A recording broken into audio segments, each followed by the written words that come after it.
I am born of salt and sand.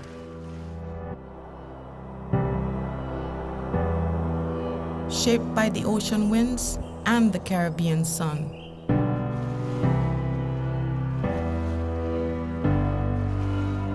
I have been here forever.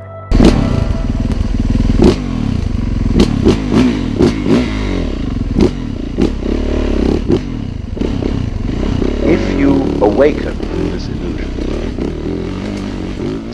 and you understand that black implies white, self implies other,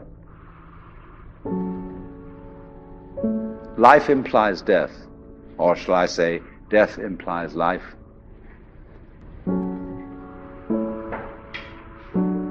you can feel yourself not as a stranger in the world, not as something here on probation, not as something that has arrived here by fluke, but you can begin to feel your own existence as absolutely fundamental.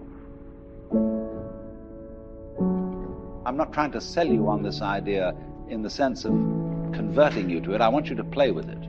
I want you to think of its possibilities. I'm not trying to prove it. I'm just putting it forward as a possibility of life to think about. So then, let's suppose that you were able every night to dream any dream you wanted to dream.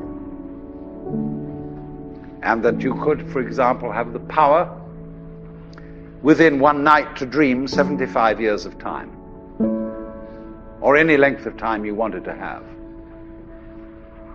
And you would naturally, as you began on this adventure of dreams, you would fulfill all your wishes. You would have every kind of pleasure you could conceive. And after several nights of 75 years of total pleasure each, you would say, well, that was pretty great. But now let's have a surprise. Let's have a dream which isn't under control. Well, something is going to happen to me that I don't know what it's going to be. And you would dig that and come out of that and say, wow, that was a close shave, wasn't it? And then you would get more and more adventurous, and you would make further and further out gambles as to what you would dream. And finally, you would dream where you are now. You would dream the dream of living the life that you are actually living today. That would be within the infinite multiplicity of choices you would have, of playing that you weren't God.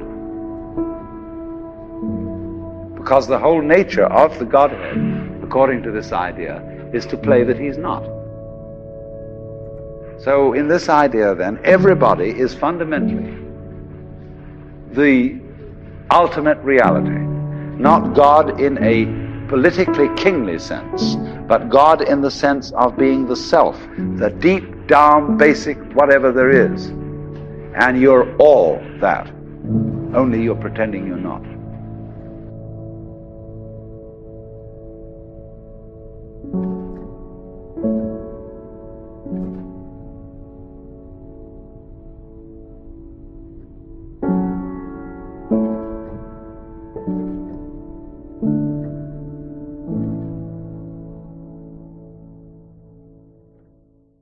So if you really go the whole way and see how you feel at the prospect of vanishing forever, of all your efforts and all your achievements and all your attainments turning into dust and nothingness, what is the feeling?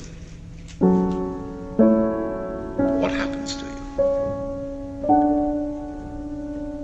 It's a curious thing.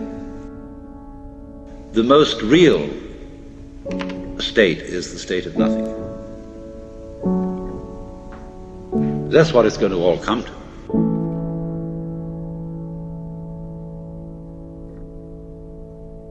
And for some reason or other, we're supposed to find this depressing. But if somebody is going to argue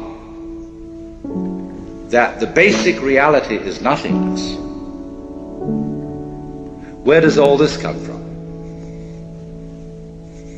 Obviously from nothingness. So cheer up, you see. This is what is meant in Buddhist philosophy by saying we are all basically nothing. The essence of your mind, that's how it is behind your eyes, is intrinsically pure.